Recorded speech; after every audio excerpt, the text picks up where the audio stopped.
Welcome back to Just Giants, your favorite Giants podcast. I'm your host, the Football Grump. With me, as always, is Mike, the Cranky fan, and this is like week 3 of using that slogan. We'll see if it sticks after the preseason. Well, let's see if our favorite podcast still thinks it's their favorite podcast after Yeah, listening to this episode. So, yeah, there you go. how you doing, Grump? All sunshiny for a very positive episode? Uh, I am actually. I'm not even being sarcastic. I feel very positive after what I saw the Giants Lions game in a lot of respects. I'm not going to sit here and say it was 100%, but I wasn't looking for 100%. There was a lot that I actually did like from that game, so I am feeling very positive on this team. I know you are itching to talk about a new Gator on the team and talk about how great of a Gator he was and how Oh, he's yes. not to be counted out. As you all know, I've been looking and praying to replace my Kadarius Toney Giants jersey with a new former Gator, and we have that opportunity now. No, we're not bringing in Kyle Trask or anybody really exciting. We are bringing in Lorenzo Lingard, who is fighting to be our fifth running back. If you don't know who he is, he was actually a five-star recruit who originally signed with Miami. Really, really fast. You look at him, looks like an NFL running back. Blew his knee out, unfortunately, at Miami. Ended up transferring to Florida. But the knock on him at Florida was not too bright. A guy who could not pick up the playbook. So it wasn't even a question of he can't run fast or he doesn't have the moves or even pass blocking. He literally could not pick up the playbook. And he was, buried in the depth chart. I mean, this is around the Dameon Pierce era. So there was actually, legitimate talent at Florida then. And he ended up transferring again to Akron. And then I basically forgot about him until I got an alert today that the Giants signed him. So that's Lorenzo Lingard in a little capsule for you. Do with it what you may. Yeah. Um, the Giants cut Jacob Sailors, who couldn't even get playing time to make this transaction happen. So this means nothing. And when I saw the news, I was just kind of like, I almost remember that name. Mm-hmm. I'll have to look that up. I mean, if you look at him, you just look at his body type and stuff. He looks like an NFL running back. And They before the all do now. yeah, but before the knee injury, he was fast. I mean, there are not that many five-star recruits that are running backs anymore. The way they grade him at 24/7 or anything. So he was legit. It's unfortunate that he had the injury and also he's kind of up here. So I Speaking of running backs, I one of the things that I was really really excited about from this Giants Lions game, Giants 14, Lions 3. I was with the Talking Giants guys watching the game, and I had a blast because I I just kind of sat back and watched and had a and roster sheet in front of me. I did too because I was traveling back from Baltimore and I was in one of those zones where it was blacked out on, watching on the DirecTV app, so I couldn't get the New York channel, and the NFL Network had an alternative feed, so I couldn't watch it either. So I was really relying on just listening to the three of you clowns reacting to everything that was happening. And I feel like I got more out of the game by listening to you three than actually watching a vanilla broadcast with, three cheerleaders. Well, it was Papa and Banks. Yeah, Papa Banks and Mm-hmm. Cross. Yeah. Um, And Phil Simms, right? and Sims. Mm-hmm. And I think Joe Shane at one point. There were a couple things that looked good, and number one was the running backs. I thought all the running backs looked pretty good. Gray grabbed most of the headlines, I think, with 4 rushes for 52 yards, 2 touchdowns, more receiving. But I thought Tracy looked really, really impressive. I didn't have high expectations for him right out of the gate. I thought that there would be some learning curve, and it's one game, so whatever. But he looked very natural, picking his way through and then just always going north south. 5 rushes for 26 yards. He just looked good to me. And then Dante Miller, who I was most looking forward to, he had his moments. You know what I mean? Like he was further down the depth chart, so he was playing with some different blockers and whatever. But 12 rushes for 63 yards was not garbage either. Yeah, I said something last week on this show, and I got a couple of comments about it about my Eric Gray saying I thought he might be the odd man out. It might get cut, and then after he has the big night, the big run, it's like, haha, what do you know? But running the football has never been the problem with Eric Gray. I mean, the issue I thought with some a pretty good competition who's going to be the backup and the third string running back was always going to be, do you do those little intangible things? Can you block out of the backfield? Can you catch out of the backfield? Can you do special teams? And I just thought he might be the short straw after all these things. So it was never a question about can he run? And God, he looked pretty impressive. And I don't care that against who the competition was, you have to be able to make plays against who you're playing against. But it's still to me to be determined, if he's going to be on this roster at the end.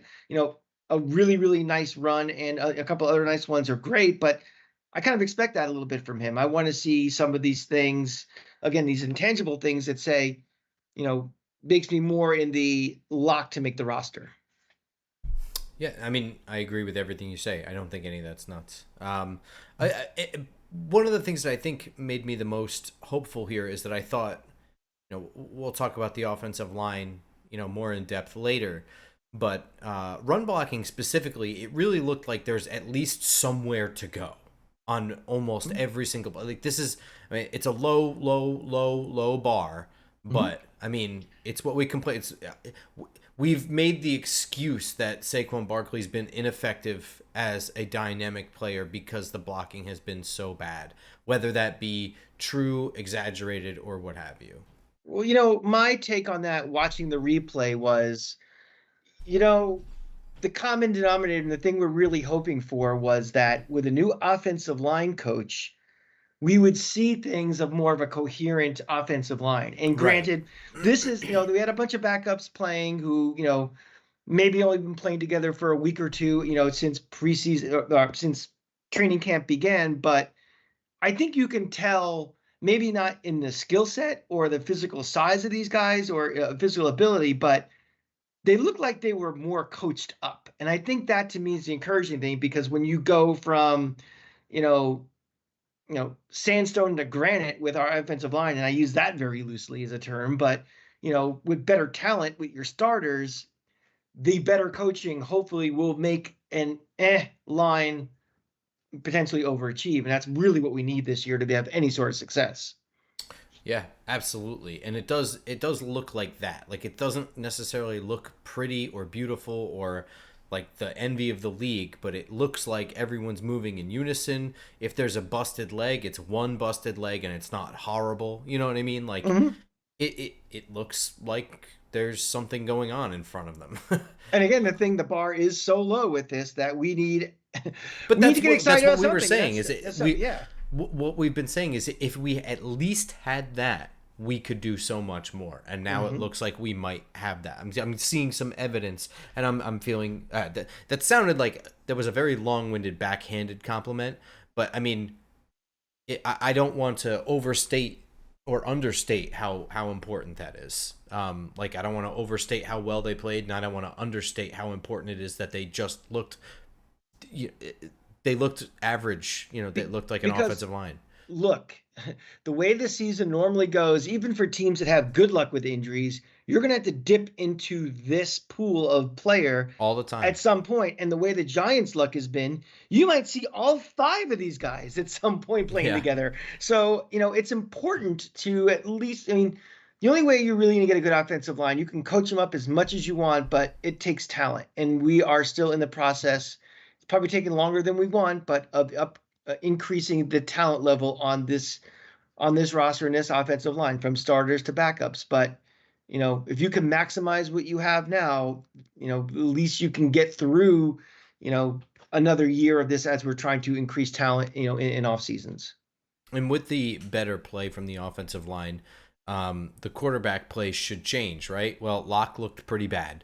We're going to talk into the individual performance of some offensive linemen later on, so I don't want to get in that. But just generally speaking, Locke did not look good at any point, and this is exactly what he looked like when I was there. And it's kind of all we've heard reported is that, like, this is kind of what he's looked like in camp, was just not really seeing the field or understanding the. I don't want to say not understanding the playbook, but he doesn't look comfortable in the offense, really. He doesn't look settled.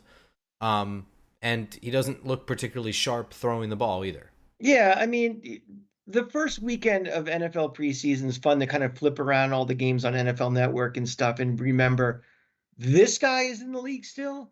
this guy's now with this team, and Drew Lock feels like one of those.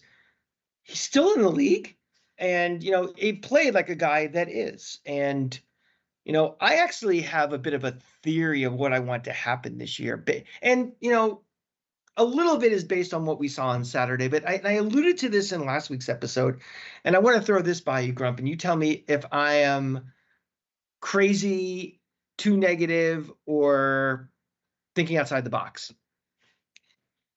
Drew Lock stinks. We all know that. The odds are, we are probably going to be moving on from Daniel Jones after this year, right? Unless, a lot of good things happen and he stays. That's still that possibility, but the odds are that's probably going to happen. My thought is I might as well just elevate Tommy DeVito to the backup quarterback. And my reasoning being, if Daniel Jones gets hurt again and he is out for a significant amount of time, you really have to start thinking about the future of the franchise and maximizing your position in drafting things. And Tommy DeVito does two things for you. One, on the immediate short term, is he at least keeps a fan base somewhat excited for the rest of the year. And two, he does enough that he's not a turnover machine every play, but he's not very good. He's not a starting quarterback, and the odds are you're probably not going to do well within the rest of the year anyway. So, to me, even wasting another roster spot, and Tommy DeVito has done. He knows the offense now. It's his second year in it.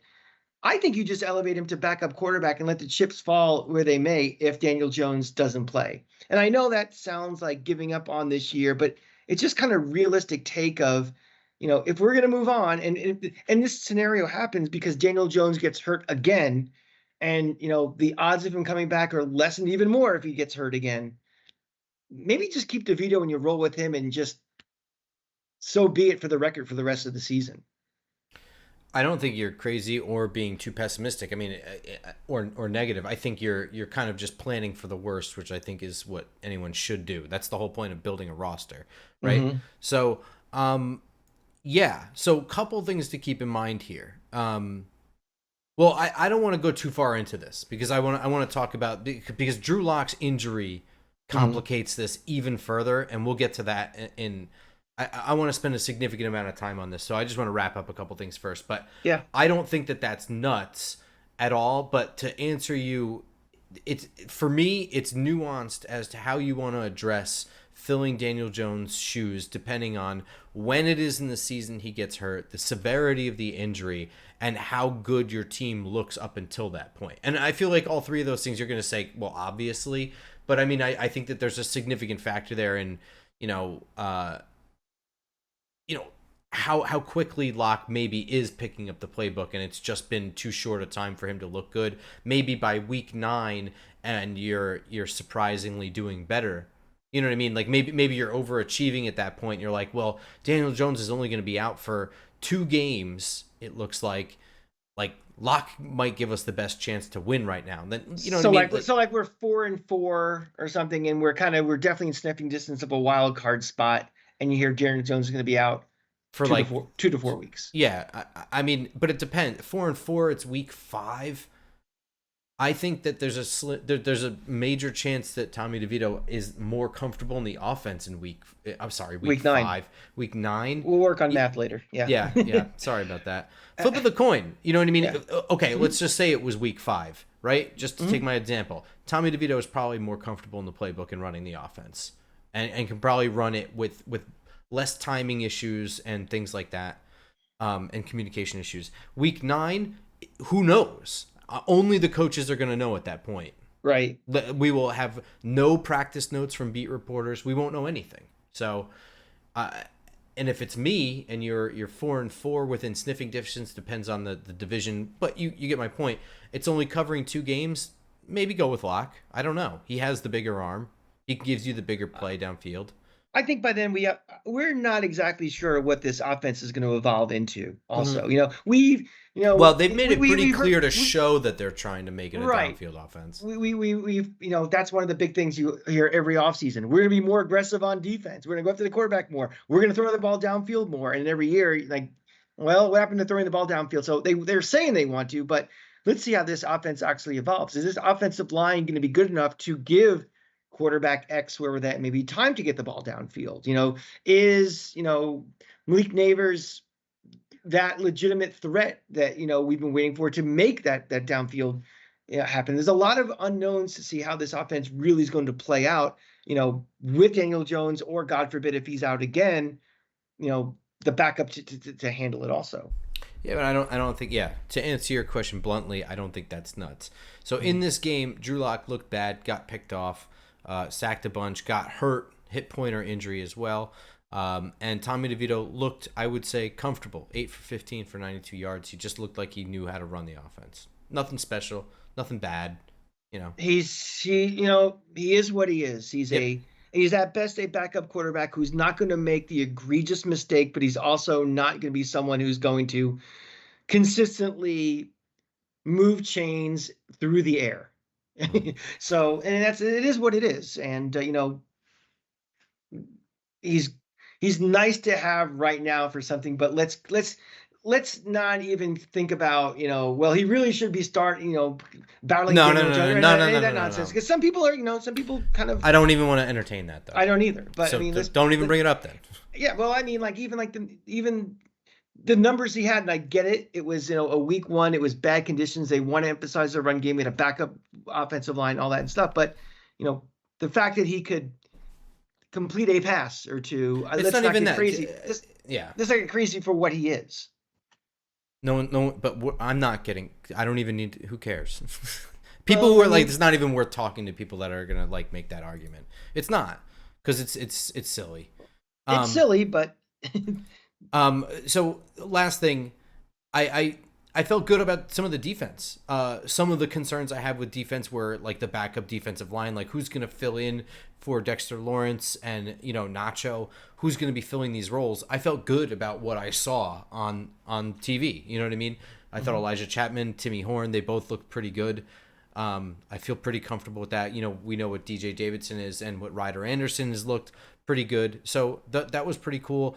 Deontay Johnson followed through with all the good training camp reports at linebacker, and the training camp that I saw looked like a great game to on Thursday, whenever that game was. And in the back, in the secondary, I thought that Trey Hawkins looked pretty good in this game. Gave me some comfort in the depth at outside corner of being just, confident. I hadn't heard anything really about Trey Hawkins in camp, and Drew Phillips looked outstanding. I feel better about the depth at corner than I do about the starters. Yeah. Yeah, well, I mean, I don't know. Nick McLeod looked fine. I mean, they were going up against backup wide receivers for the most part, so I didn't mention Banks and McLeod, but my biggest disappointment is that Cordell Flott couldn't play, because I'm kind of on the outs with him anyway, and I wanted to see him compete. Well, it's important that he plays. Of course. I mean, that's what makes it so disappointing. It's, I don't think he's that great, but I want him to prove it on the field. I don't want it to be, well, he got hurt again, so he's unavailable and he missed a shot to compete for the position. So that was disappointing. Yeah, and just so let's wrap up the Giants game here. Just general feelings on preseason. I don't think we've taken the game, the stats, anything too seriously. Is how we continue to look at it. Just opportunities and how they looked. Just general feelings, not crazy overreactions, I don't think, to anything. I'm not talking about anyone winning a spot or losing a spot right now. I like that they built on the positive momentum from the dual practices, and they looks like a team. And again, my goal for this offseason is different than it's been for the last 9 years. I want this team to be ready to play on week one. And I feel that the process is getting us ready for week one. It may not be the players who will be playing on week one, but the process of being prepared and ready to play looked a lot better than last year did at this time. Oh my God. But now we got to start getting the people that are really going to make a difference and be on the field for next week, get them some playing time. What did you think of the kickoffs? It really bugs me, this kickoff thing, because my biggest pet peeve with all of this is that they are trying to do all these machinations and getting themselves in knots because they don't want to admit to themselves that they just don't want to do a kickoff anymore. They want to hold out hope that, well, maybe it'll be that one exciting run back for a touchdown. And it's clear as day the league doesn't want kickoffs anymore, and for the injury factor and for all those other different things, and I get it, but doing all of this silly stuff that's not natural, I just think it's goofy and a waste of time. And it made me start to think, why are they doing this? Obviously they want to eliminate as much as they can. And I think eventually the kickoff will go away and they'll start on the 25 or something. But I was thinking of ways how you can still incorporate the potential for excitement and a big play out of it. And I had a wacky idea, and I want you to tell me if I'm completely insane or this might be something to actually consider.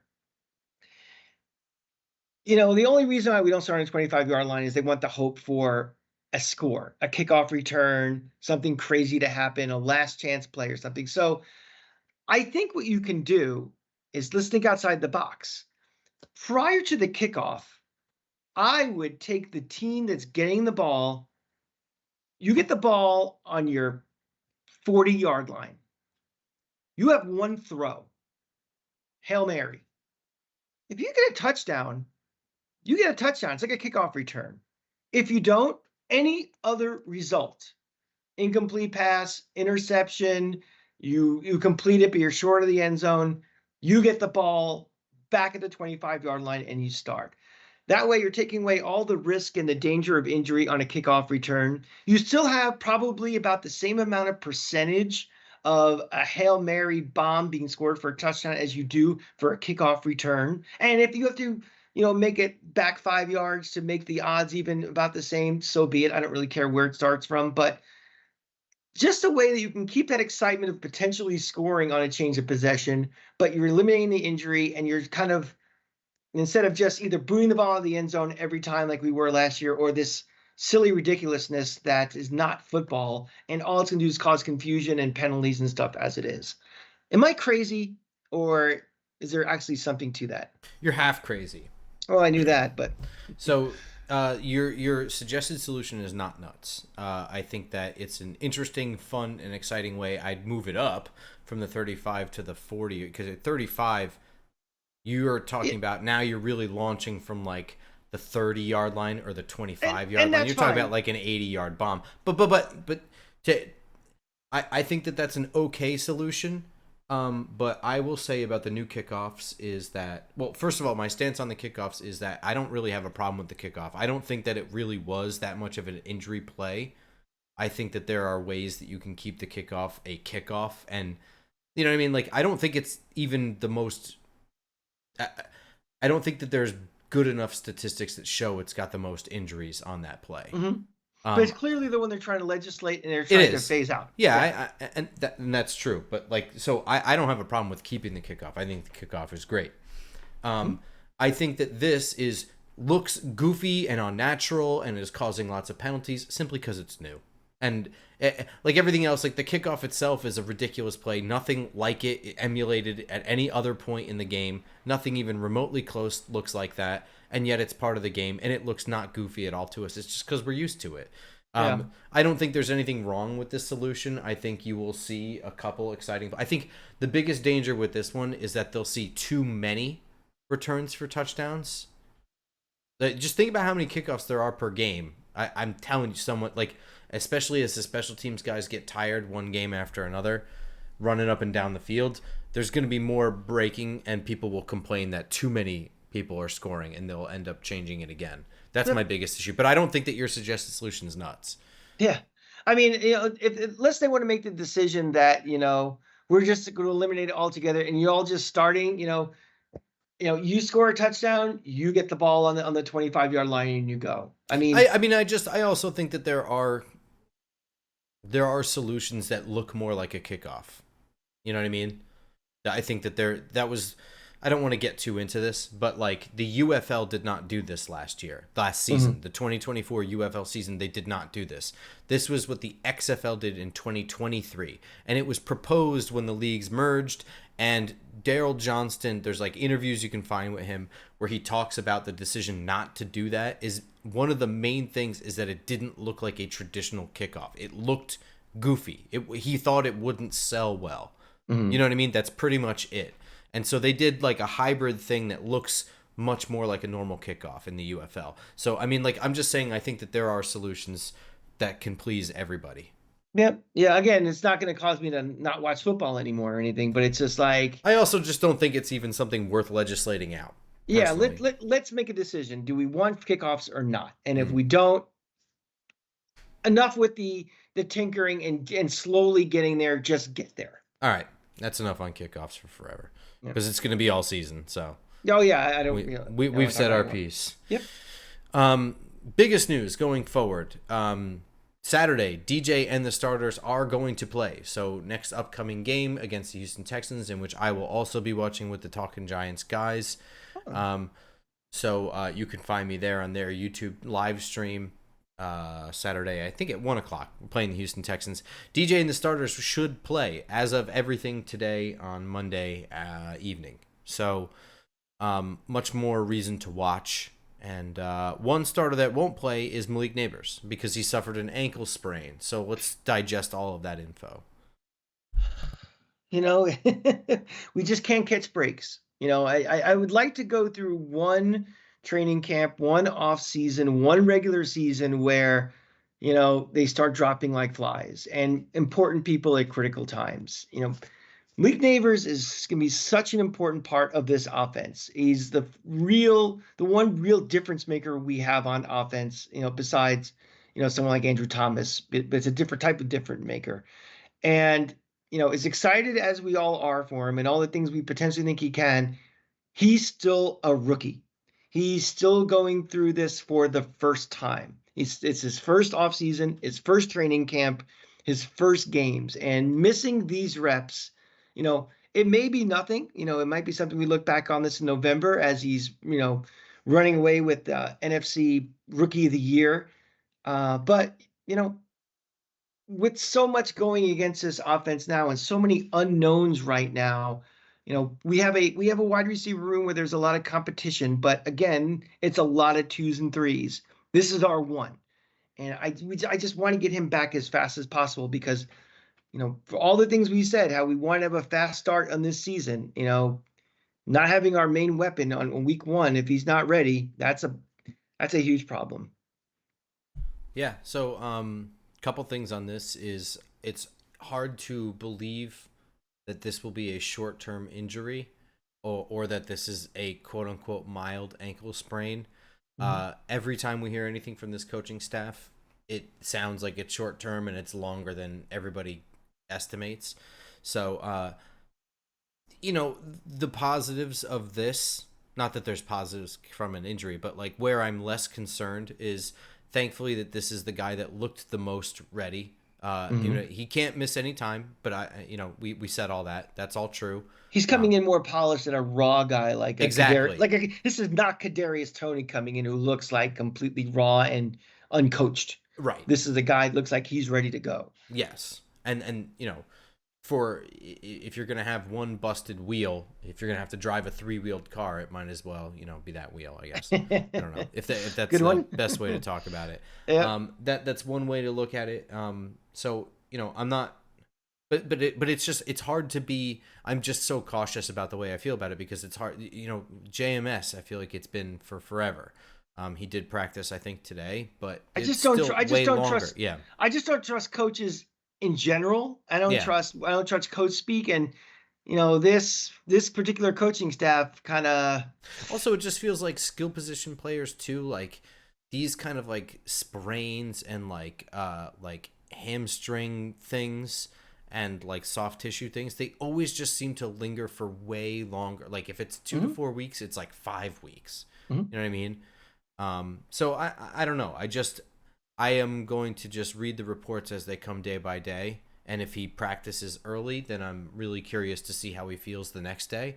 And Mm-hmm. then if he's got 2 days in a row, then I feel pretty good. And so that's what I'm looking out for with Malik Nabers. Yep. And hopefully he'll miss the rest of this week and Saturday's game, and then next week maybe he'll get some practices and I'll feel better. Yep. We talked about the lock hit pointer thing, and you were making the case for DeVito as number 2, and we had that conversation. But here's where this really muddies things. Yeah. I want to talk about this really quickly here, Mm. because we covered each of the players really, right? Daniel Jones is an injury risk, but he's the starter for better or worse. This is a shit or get off the pot kind of year for him. Not necessarily. I mean, they still have a significant dead cap hit if they get rid of him after this year. So, but it's like, 80% that this is a shit off or get off the pot year for him. Maybe 85, right? Yeah, that's about what I would say is Well, again, sure. It's hard if he has a 2022 performance. They make the playoffs by the skin of their teeth. It's a lot of running game. Yeah. How much of it is Daniel Jones? I mean, I think that falls into that 15% where he didn't play horrible. You know what I mean? Exactly. But it's hard to just say, like, we're going to eat $21 million or whatever it is. So, but the other thing is that Daniel Jones is only playing Saturday for the first time since tearing his ACL, so we have no idea what that looks like. Drew Lock didn't look good. That's for one. He hasn't looked good at all yet this summer. And then now he's hurt. He's likely not going to play again or practice again until week 1. So now what do? Because you usually keep 2 quarterbacks. And now, I think you have to keep Lock. I don't know what the situation is if he's injured or whatever. I wonder if you put him on like a short-term IR at some point to save the roster spot, because DeVito looked comfortable. He looked, we discussed all this or whatever. Despite whatever asterisk limitations that there are to DeVito, he looks like he can cover a short stretch early on in the year if needed. I think it's just a combination of what do you think the delta is between Locke and DeVito. If they make the decision that they're not really, Locke has been playing poorly, he's practiced poorly, looked poor in the game, and DeVito's just DeVito, they have to make that call. Is the drop between the two such that we can live with it or not? Well, and then you have to factor in the other things too about my thought and other well, things. yeah. But put that thing aside. The who's 2, who's 3. I think you just have a fundamental issue right off the bat of, like, Locke is probably not going to practice again until you have to make this decision. So it's not like he's gonna get better. Mm-hmm. You know what I mean? Like, your only impressions of him this summer are the impressions you have. So I just think it puts this weird scenario where now you're either forced to keep 3 or you put him on short-term IR and hope that nothing is needed. Because, I mean, I don't know if you can really cut him and you have to eat all the money. Or you just cut him and you just go with DeVito too, and you wait to see who comes off the scrap heap after cutdown day. I mean, there's got to be somebody who's going to be. But then you're eating $5 million or something like that. It's kind of sunk. It's kind of sunk cost at this point.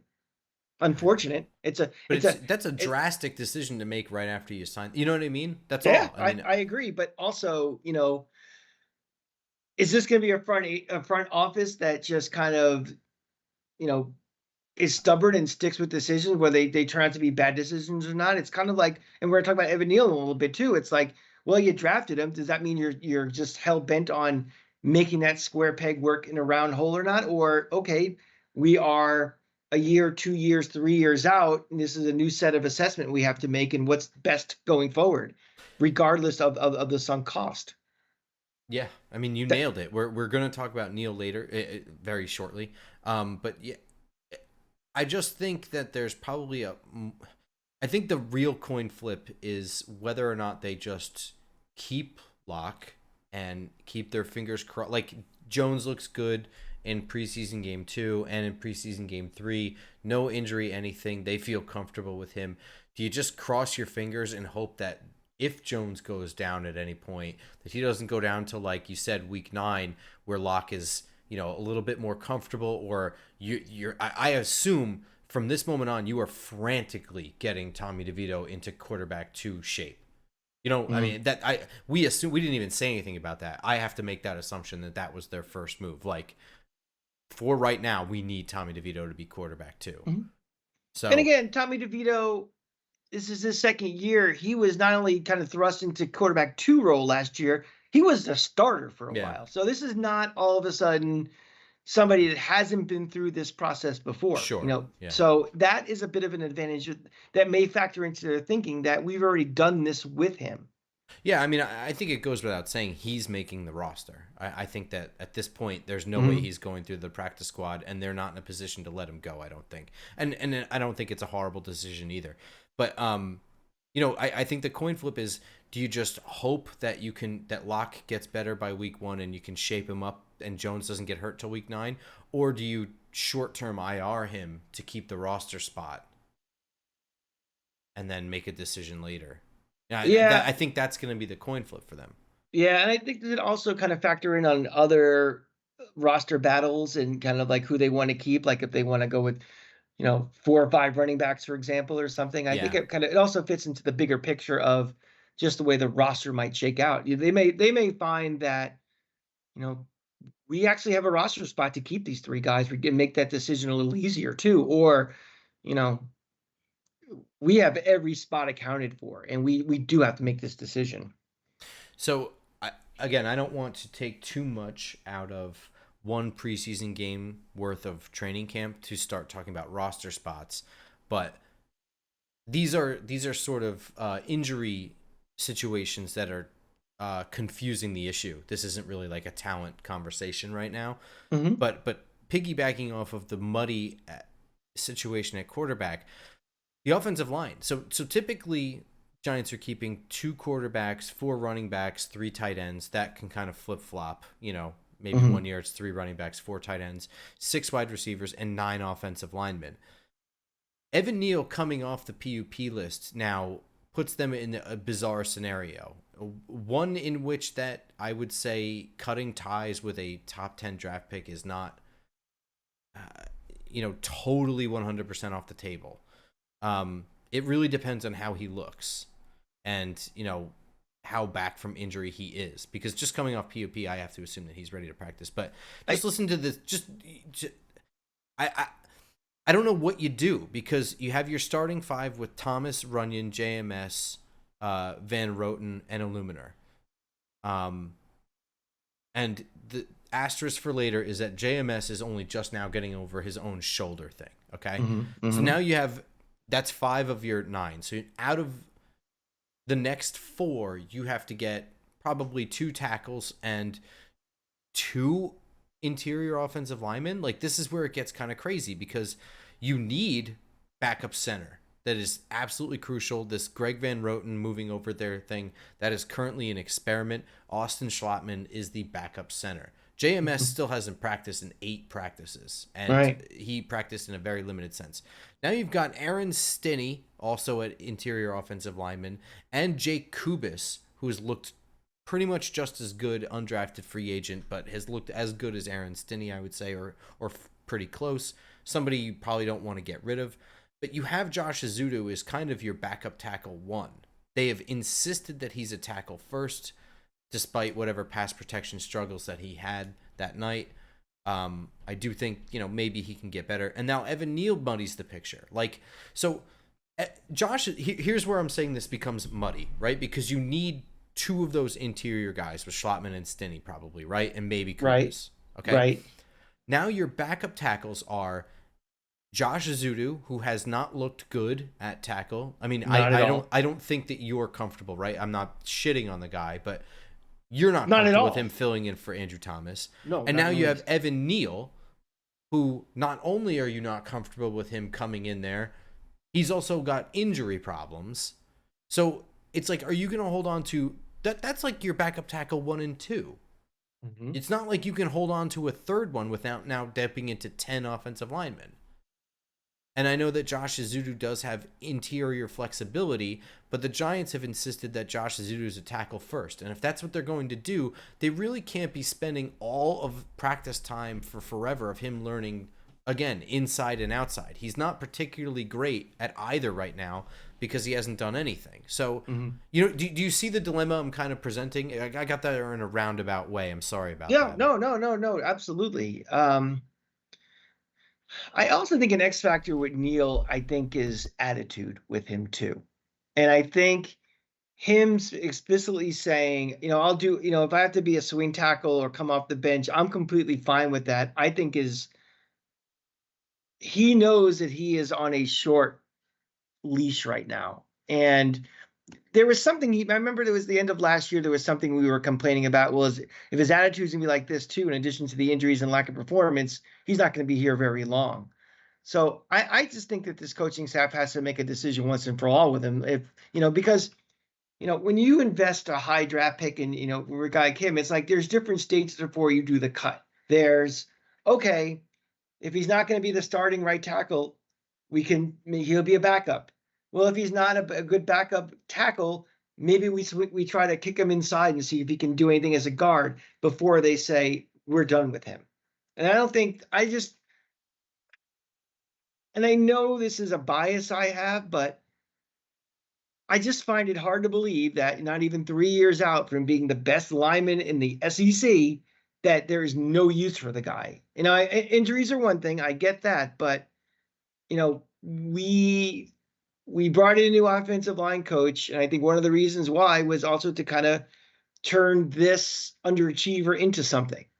And I just don't think they're ready to give up on him yet. I think they're gonna make some other move to accommodate him still. So I'm not trying to doom and gloom because you're right. We didn't see him with Carmen Bracello yet, and you're right. Like it would be pretty insane to get rid of him already. I'm just saying it's not completely off the table. But here's where the thing about I think the thing that's really unfortunate about this is the timing. I don't think could be worse because I think he's been activated too close to Saturday's game to get any time, but has taken too long to get started. You know what I mean? So it's just like you get one game is that enough time to see if he's done anything yet? Like if this had happened, before the Lions game and he didn't get to play for the Lions game, and that's okay. He has this full week and he's able to play with a full week of practice, on Saturday and then for the third preseason game. I feel like you can make a comfortable decision on what you're getting, the direction it's going, if you're seeing tangible results, that sort of thing. At least something.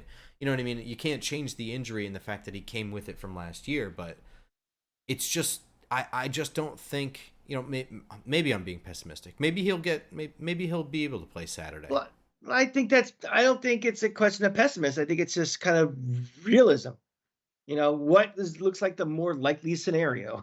I mean, it's just that I don't know, because he was coming off of injury. Like, I don't know how ready he really was for the last couple weeks. You know what I mean? Like, if he is ready to hit practice, as we're talking about this, I guess, full padded, full go, even if he's with the threes, but he's ready to go, he's not limited in any fashion in these practices, then I think that there's a chance he plays Saturday, and then everything I'm talking about is not an issue. But what feels like the more likely scenario? It's probably not that. Yeah. I feel like the more likely scenario is he has to play his way back into game shape. And now with also taking all this new instruction for a new offensive line coach who has to kind of rebuild a little bit on the fly his technique and all this other stuff. Like this is not just a guy who's okay, he's been injured now, he just kind of goes back and does his thing. There's a lot of work that has to be done besides just getting into shape. Yeah, I guess it's not likely, but let's talk about the players a little bit here, though. I don't think Ezeudu looked good in pass protection.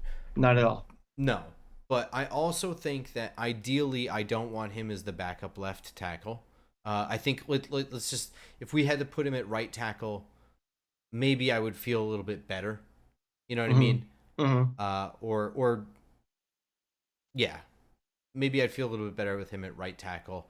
I know that that's not really like a huge difference or anything, and that the issues he has with pass protection are not going to be solved simply by moving him to the right. But I do think that I would feel more comfortable with him on the front side. Like I do think that you can get away with front side pressure, you know. And I like Right. it's not like he's missing right off the snap. You know what I mean? Like the sack on Drew Lock, there was a reason that PFF put it on Drew Lock and not on Josh Azudu, and that's why he had a higher overall grade than people whatever. I don't agree with it, but it's not as if he was beaten immediately and it was a probably, 3 Right. seconds go by and whatever. But and Evan Neal, you know what I mean? We didn't get to see him yet with Carmen Bursello. Um, we just like you said, like it's bizarre that he could be so highly regarded everywhere, and suddenly he can't make a roster in Yeah. any sense. And I mean, It to, it's crazy because people are like, "Oh, what a horrible pick." This is on Joe Shane. That's going to be a black mark. And it's like, let's go back to 2 years ago and two things. One, everybody had him as the top tackle in the draft, and two, we were able to make those moves and get him in. And Thibodeau, everyone was jumping up and down like we got two real impact players. Everybody was dancing like maniacs. So yeah. hindsight's always 2020. But I mean, it is also possible that like I think both things are possible. I think that Sure. it's the reason that he's fallen far is because he doesn't have the work ethic, or the mentality to deal with the NFL level. It's totally possible. Mhm. But then it's just as possible that he just needed a better offensive line coach, a better situation. He was hurt too. You can't help being hurt, so it's not like he Sure. could get any better. It's not like anybody else in the offensive line was playing well besides Andrew Thomas. So, maybe this is what he needs. And like, I don't want to throw out hope for either of these guys. I think that they both have some redemption story to them. And I think also, that Azudu honestly could be a guy that is better on the inside, but his the same way like Dave Deal wasn't a great tackle either. and I don't want to give up on him yet, also because I'm also thinking about kind of where we are in the life cycle of this team right now, too.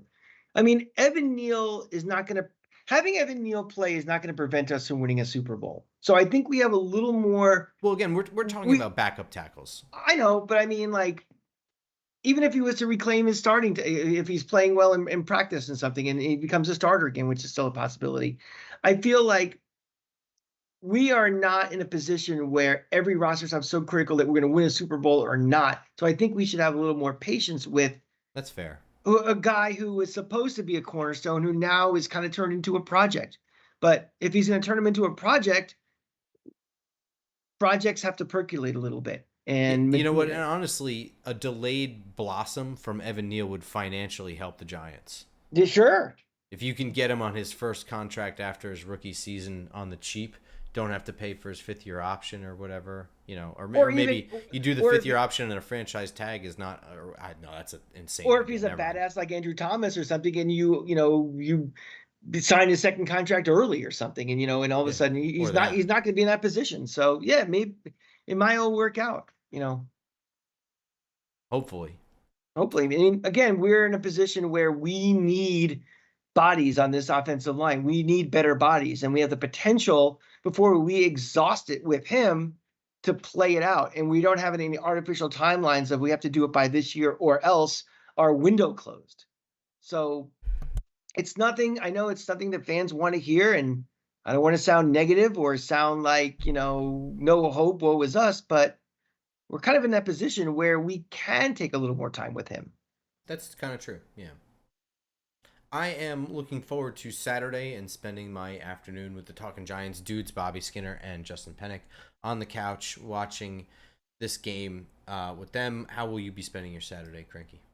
I am going to be with our buddies from our seats. We are going to whatever the concert is Saturday night at the Meadowlands, some country concert, but we usually have a kickoff dinner, but we're actually going to a tailgate at the Meadowlands. So we Nice. will we will probably have the Talking Giants live stream on as we're tailgating for some country concert. Nice. So I'm looking forward to seeing all of our crew from Section 124 again. Nice. You can shake off your tailgating rust. You Just in know, time for this. It'll be your preseason. we all need preseason too. We have a long 17-week schedule coming up of tailgates in the South and in the North, and I want to hit the ground running this year. So Well-oiled operation. exactly. All right, everyone. We will see you all next week at the same time, same place, which is iTunes, SoundCloud, Spotify, and of course YouTube. You can find us on Twitter at football_grump, at the Cranky Fan, and of course at Just Giants Pod. Until next time, go Giants. Go Giants.